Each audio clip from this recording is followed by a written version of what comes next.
What's up, y'all? Thanks for coming back for another week. I want to throw up it's going to be kind of a quick and dirty video. Kind of assessing some of the damages that I incurred on Thursday night. Some of you don't know, there was a huge storm that came through a good part of the Midwest on Thursday. It hit me Thursday night around 5:30, and tornado sirens going off. We had to hunker down and take some cover. But before we did that, strong winds picked up. The news said it got about 80 miles an hour in certain spots. So, neighbor knocked on my door and said that I had some roof shingles flying off my house, landing near my car there. And that worried me because that is my first car I've ever bought brand new. It's only got 12,000 miles on it, so I was worried about any damage hitting that. But you can see on top, here in that corner, you can see a little bit of it. Yeah, try to get my finger on it right there. You can see some of the shingles that are kind of hanging around. There was some other stuff up there that got damaged. So a lot of the shingles were landing on either side of the car. So he let me know, so I pulled my car further down the driveway so no shingles land on the car. The ones that did land on the ground, doesn't look like it did any damage to my car, so I was thankful for that. But I pulled my car further down the driveway just so nothing else would hit it. So assessing the damage, it looks like that is all the damage that I really saw. So a lot of the shingles that fell off, I collected them up. There's probably about a dozen of them. Insurance claim is in, so hopefully I can get that fixed. We'll see how that goes. So, along with that damage, my initial plan for this video was to do a kind of winter recap to see what kind of damage has been done to the lawn. Bunch of different things I've seen just between plows going through, wife driving through the yard, like so. So some of that's been damaged. The mother-in-law parks in the driveway, so she tries to get around her car and inadvertently drives through the yard. So it's going to happen. From way back here, you can get a little bit better view of some of the shingles that were tore up there. Anyway. So some of the other damage I incurred during the winter, and this always happens to me, I meant to put up some sort of yard marking stakes to mark the end of the property here. The plow got me pretty good, so you can see here, this yard got pushed up pretty good. So when the plow came through, he nailed that pretty good. There's some tire marks going through right here, so even all this stuff all up through here is kind of pushed up a little bit. So that'll be on the list to try to get fixed. This last section in the back, this is what Connor would refer to as a pisser offer. So you can see, this was the backyard renovation I did back in the late fall. I guess I should be thankful that at least some of the grass came up, but during the heavy storms and some of the other rain we got, I had a lot of washout, predominantly along the path here. There's a lot of grass that didn't grow, and as I looked a little closer, I'm seeing some stuff that's actually kind of dying off. As I looked at that, that's just pulling right out, so it didn't root very well.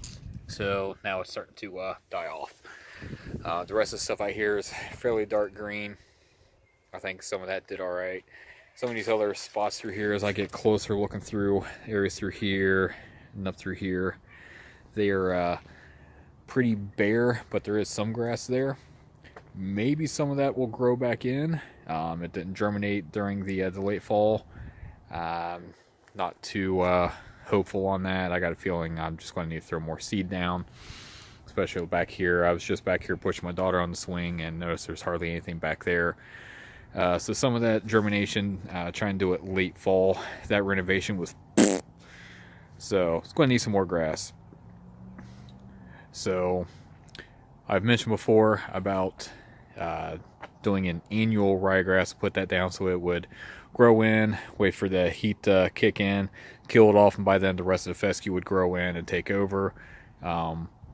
Decided I'm not going to do that, so I'm going to go inside and I'll explain why. All right, so the reason I don't want to do the ryegrasses now, after discussing this with quite a few different people on the lawn forum Discord, my thought process was this: if I put down the annual ryegrass, it'll germinate. It's considered, I guess, a winter ryegrass, so it does fairly good up until the point where it gets fairly hot out. So come summertime, this annual ryegrass would die off, and it would kind of let the rest of the fescue take over, and then I'd be left with just a tall fescue backyard, which is what I wanted. However, some of the others said don't do annual ryegrass, do perennial rye instead if you're going to do a ryegrass in there. And it's like, well, I don't want to keep a ryegrass in the yard. Perennial rye would come back every year and stick around through its life cycle, however long perennial rye typically lives. On a fescue is like 8 years or whatever before that plant dies off. So I don't want to keep that perennial rye in the yard. So that's why I wanted to go with the annual, with the thought that it would die off and I'd be left with fescue and that'd be it. The annual ryegrass, apparently, I am told, even though compared to like a tall fescue or Kentucky bluegrass that you get in a bag, that seed is typically sterile, or I guess I was told the correct term is seed banking.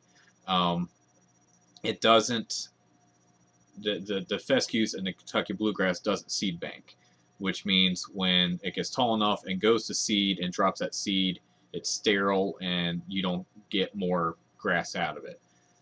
As compared to the annual ryegrass that is in a bag, apparently that does seed bank, so come summertime or whatever, it will drop seed, and come wintertime, it'll bring up more annual ryegrass. So it'll almost be kind of like a pane like Poa annua.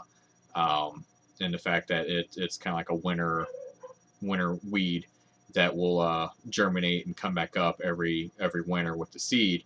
And the only way at that point to really keep it from coming up would be to put down like prodiamine or something if I wanted to get rid of it. That means that I've got an option. I can kind of roll the dice, put down more fescue, and hopefully that will fill in a little bit better this time.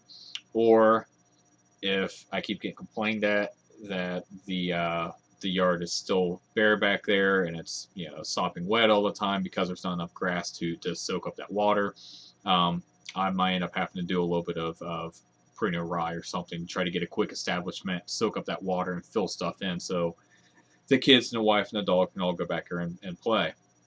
I'm thinking I'm going to try to roll the dice because the whole reason why I killed off that backyard is I wanted to keep all GCI tall fescue back there. I think I'm going to try to go with that.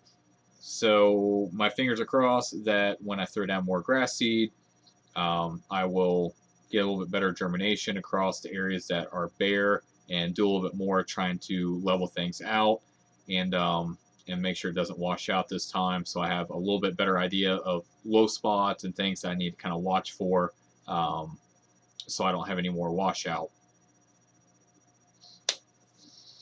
So that's all I got for this week. I just kind of wanted to show the damage to the lawn, damage to the house, and I'm actually, this section I'm recording here is a day or two after we were looking at the backyard. So the insurance adjuster did come out and excuse me, he said that he noticed hail damage as well.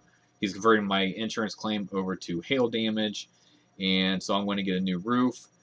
So I'm supposed to be getting a check within the next few days, so hopefully I'll get that going, get my roof replaced, and then I will get my yard kind of in order here and start getting ready to throw down the prodiamine here in it's March 19th, so I've got till April 10th before I throw it down, so a little under a month, but I can go through and start cleaning things up. Any spots that are pushed down, I'm going to rake it up, try to fluff things back up, try to you know, prevent any mold issues or anything like that. With that, thank you for watching, and I will see you next week. Be sure to give me a thumbs up. Let me know that you are digging the content, so at least I'm not, you know, sitting here talking to myself the whole time. Yeah, subscribe up, all that good stuff. But I'll see you in the next video.